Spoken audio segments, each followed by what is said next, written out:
More than likely, you've never heard the name Cullen Finnerty before, but in a small corner of the Midwest, he was Superman. Finnerty, one of the best college football players ever. The game took its toll on him, though, and his body felt the effects after his playing days were over. Still, earlier this year, it seemed he had everything going for him. A wife, 2 kids, a great job. But that all changed in late May.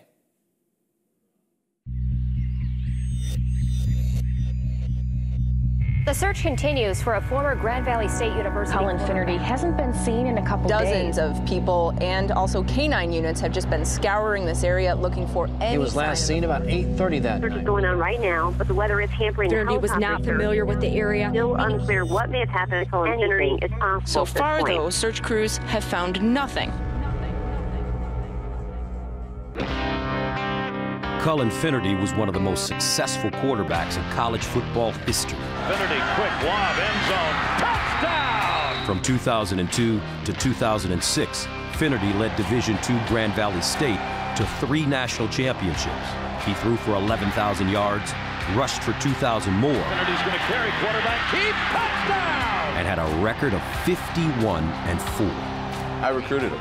I recruited him to Grand Valley State. He wasn't your prototypical quarterback. He wasn't a quarterback. He was a linebacker playing quarterback. He's just a beast. At senior day in the weight room, he outlifted everybody on our team. He didn't look to slide. He didn't look to run out of bounds. He looked to punish the defenders. He loved contact. He would put a hit on people that would surprise any defensive end. A couple games we had him at the hospital afterward. From him getting hit so hard, his lungs were bleeding. You don't know what kids don't tell you, but our knowledge, he had 1 concussion his freshman year and was perfectly healthy. He was a guy that bulldozed like 3 or 4 different guys, big defensive players, to get the ball in the end zone. He just had this mentality of kind of invincibility. We kind of all thought he was Superman. You leave here with 3 national titles. Put that in perspective for us. Unbelievable. I mean, you couldn't script a better ending. It's unbelievable. After Grand Valley State, Finnerty tried to keep playing football. He signed with the Ravens and the Broncos, only making the active roster for 2 games. But the way he played and won in college had left marks. A sore jaw, a stiff back, pain in his arm. I can tell you football's hard on your body. I can tell you how Cullen played the game. Football was hard on his body. By 30, Finnerty was married with 2 young children. Aiden, say hi. And had just been promoted at his medical sales job.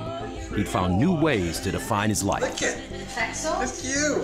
What he became after football was so much more important and so much more satisfying for us as a family. 4 full pieces. The game gets back up to 260 in 2 days, 200 pounds. He was excited to enter that new path and that new journey in life and become a father and a husband and to have a home, because that's ultimately his dream.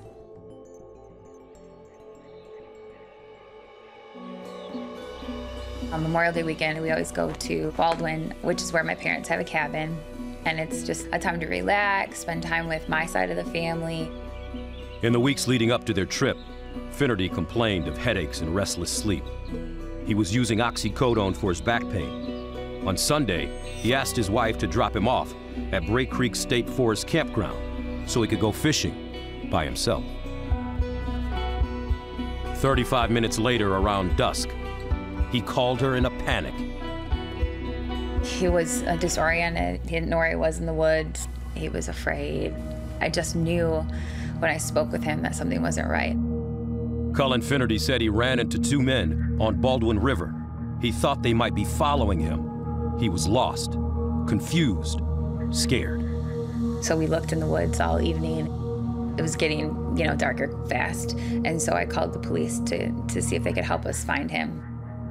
At 9:36 p.m., Finnerty made another call. It lasted just 20 seconds. He told his brother-in-law, "I don't know where I am." Monday morning, which was Memorial Day, at 5 in the morning, Jen called and said that we can't find Cullen. So we raced up to Baldwin, Michigan. By Monday morning, helicopters hovered above the 16 square miles of forest. Cadaver dogs searched the brush. We went over to the campground where he went missing. We fully expected Cullen to show up. He was tough. He could take care of himself, even in the woods. All of us had our own idea of what he might have done. Maybe he took off and he was hiding, or he was lost and didn't know where he was. Another night passed. No sign of Finnerty. Well, it's been over 24 hours, and what we're concerned with now is his health and safety. The next day at 7 o'clock in the morning, everybody that Cullen knew, friends, family, neighbors, you name it, were there, ready to look for him. Hundreds and hundreds of people came to help, which was amazing. Grand Valley State sent a bus of coaches, players, and staff to look for Finnerty. By then, nearly 40 officers and hundreds of volunteers were scouring the woods. Search crews are exhausted after searching all day for a former Grand Valley State football quarterback, Cullen Finnerty.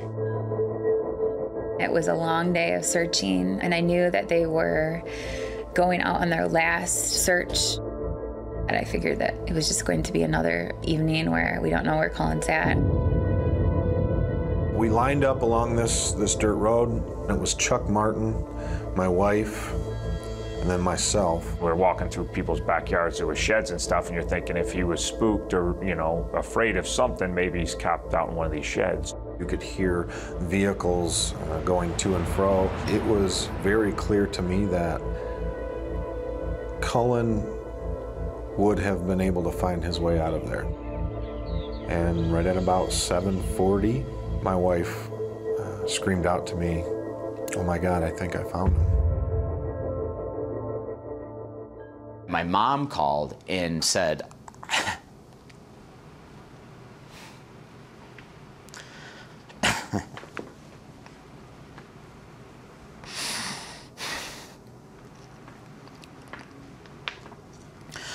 my mom said, "Are you with him right now?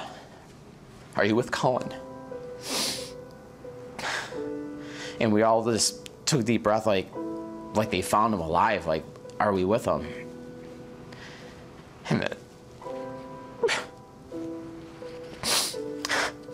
And my mom said they found his body.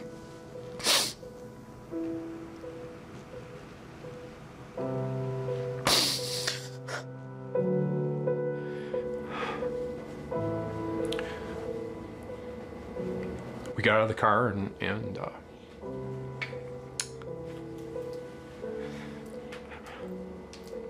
fell to the ground.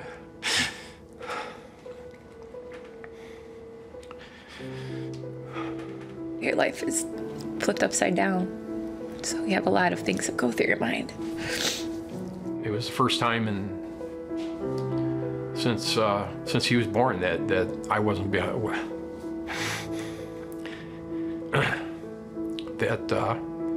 we weren't able to be there for him. Cullen Finnerty's body was found in a clearing, just 4/10 of a mile from where he had made his final phone call, just more than 100 yards away from the road. There he was, just face down. Still had on his waders, had on his fishing vest. We all just sat there in disbelief. It did not seem real. Tragic news to report tonight. The body of former GVSU standout quarterback Cullen Finnerty has been found. Now, the sheriff says that they're treating this area as a crime scene. A very sad night here tonight in Lake County. Now, investigators are trying to determine exactly how he died. You got this kid, he's laying in the woods, and he's out in the middle of nowhere, and I'm just thinking, you know, I thought he was murdered. Because it looked like his body had been dragged there. Just face down, couldn't see any part of his face whatsoever. He was totally fine. He left their cottage to go fishing, and within an hour and a half later, he's in a totally different mindset. Cullen is he's a big, strong guy, healthy. None of it makes sense at all. That's the paradox of this whole story. Police ruled out foul play, and the initial autopsy was unable to determine the cause of death. In search of an explanation, the Finnerty family looked back into Cullen's past. Finnerty's brain was sent to Boston University to determine whether he suffered from CTE, or chronic traumatic encephalopathy, a degenerative brain disease caused by repeated head trauma, common in football players. Cullen Finnerty was stage 2 out of 4, 4 being the most severe. So he had it for a few years, and it was starting to advance throughout his brain even after he'd stopped playing. To me, he wasn't damaged. To think that he would have dementia, I don't think so. I just didn't see any signs of that. I knew Cullen enough to know that he had his head screwed on pretty straight. I was around him every day, and you have to do so much communicating on the field that just can't be done if you're concussed. The one time he did have one, it was obvious right away on the sidelines. It doesn't make sense from my 20 years coaching. I don't believe for a second that Cullen Finnerty only had one symptomatic hit to the head, but I do believe that only had one diagnosed. You know, it's impossible to connect Cullen Finnerty having stage 2 CTE to the series of circumstances that led to his death. I think what you can safely say is that when you have this sort of brain disease, you're not the same person you used to be. If you're dealing with any situation in life, you'd prefer not to have a rotting brain inside your skull. A second autopsy also failed to establish a definitive cause of death, though doctors believe that CTE may have played a role in what happened, whatever it was.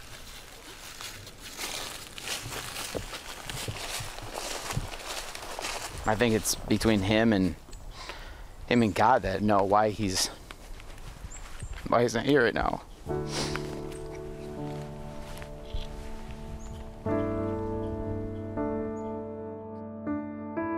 He loved life, and he loved his kids even more.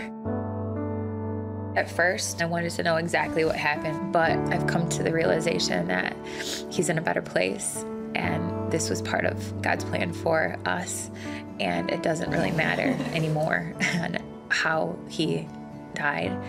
We have 2 beautiful blessings, 2 beautiful children that I need to exist and thrive through. I know that he's always with me, and I find peace with that. And that's how I'm able to wake up every day and move forward for my children. An updated autopsy determined that Cullen Finnerty died of pneumonia caused by inhaling his own vomit after he became disoriented. Grand Valley State paid tribute to Finnerty last month during the halftime of a game with his friends and family in attendance.